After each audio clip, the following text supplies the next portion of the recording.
Pernah kebayang nggak ada satu tempat yang seolah-olah punya dua kepribadian yang saling bertolak belakang?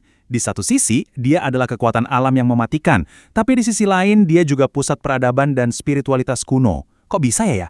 Nah, inilah kisah Gunung Galunggung, sebuah gunung dengan dua wajah. Inilah inti dari pembahasan kita. Galunggung ini terkenal sebagai gunung berapi pembunuh, dengan riwayat letusan yang, dahsyat banget. Tapi, jauh sebelum itu semua, tempat yang sama ini adalah sebuah kerajaan yang dianggap sakral dan sangat dihormati. Ini kan jadi pertanyaan besar ya, gimana ceritanya satu lokasi bisa jadi sumber bencana sekaligus sumber kearifan?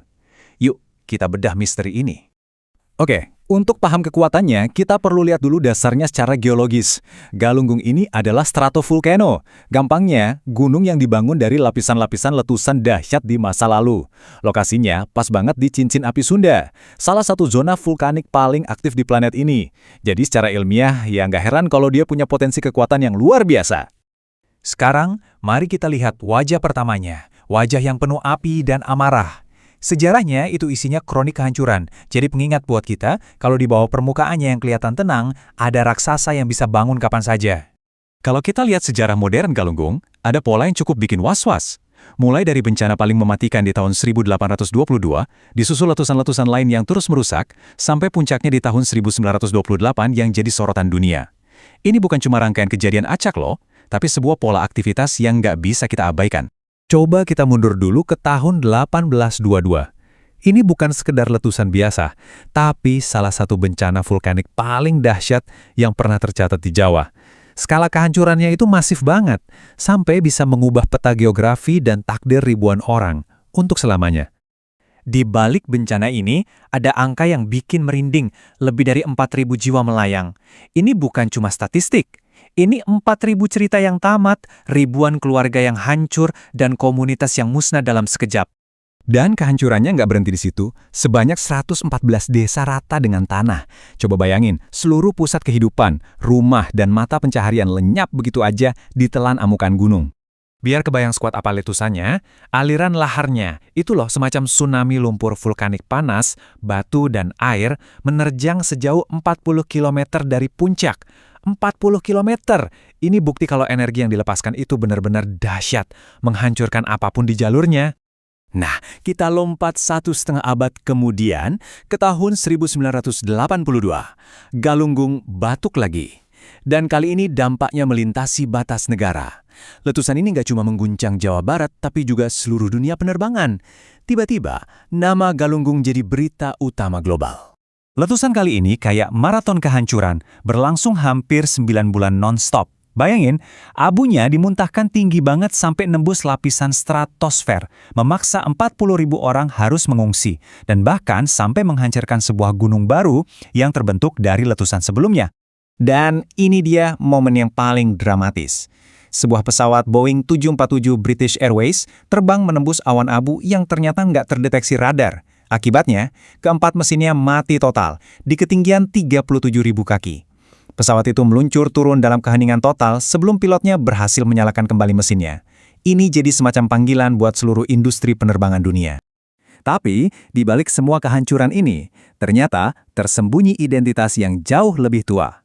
Yuk kita kupas lapisan sejarah ini buat menemukan wajah kedua Galunggung. Wajah yang tenang, bijaksana, dan sakral. Wajah yang jadi sumber kearifan, bukan sumber abu. Jauh ratusan tahun sebelum letusan pertamanya tercatat, di lereng gunung yang sama pernah berdiri kerajaan Galunggung. Ini bukan sekedar kerajaan biasa, tapi jantungnya kebudayaan dan spiritualitas Sunda kuno. Dan ini bukan mitos loh, tapi fakta yang terukir di batu prasasti Keger Hanjuang. Terus, kenapa kerajaannya ada di sini? Kuncinya ada di konsep kabuyutan. Jadi, seluruh area Gunung Galunggung itu dianggap sebagai kawasan suci. Sebuah pusat energi spiritual, tempat para resi dan cendekiawan berkumpul untuk mencari pencerahan dan menyebarkan ajaran mereka. Dari tempat suci inilah lahir Amanat Galunggung, salah satu naskah filsafat terpenting dalam budaya Sunda.